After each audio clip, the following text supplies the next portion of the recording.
Assalomu alaykum hurmatli YouTube kanalimiz va Ustoybek kuzatib turgan do'stlar. Qaysi svarka apparatlar Oybekka yaxshi deb ko'pchilik savollar beradi.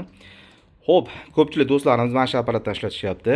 Sinebe ZX7 408 ham 220 ham 380 qaranglar. Chiqish kuchlanishi 130 voltdan 560 voltgacha ham 220 da ham 380 da ishlaydi. Ko'pchilik do'stlarimiz shuni ishlatyapti. Oybekka yaxshi apparat ekan deyishyapti. Mana qaranglar, mana opisaniyasi bor. Asli 220 380. Shunda 220 ni o'zi ham bor.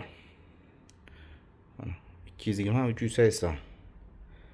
Do'stlar, ko'pchilik do'stlar shundan ishlatishib, Oybekka yaxshi apparat ekan, yaxshi ishlayapti deyishyapti. O'zimga ma'qul bo'ldi. Sinebe ZX7 408 130 voltdan 560 voltgacha ko'ryapsizlarmi?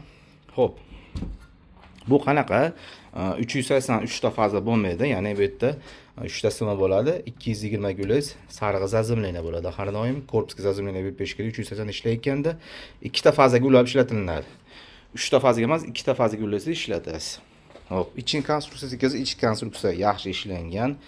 Chiqishda diodni shotkalari 4 dona, impulsor saramatrimiz, xullas, mana shunday holatda bu bizga remontga kelgan.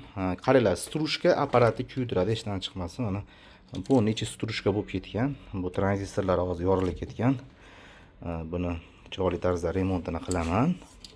Va sizlarga qancha to'k berishlarini ko'rsatib o'taman. Apparat yaxshi ishlangan, kompaktni yaxshi apparat do'stlar.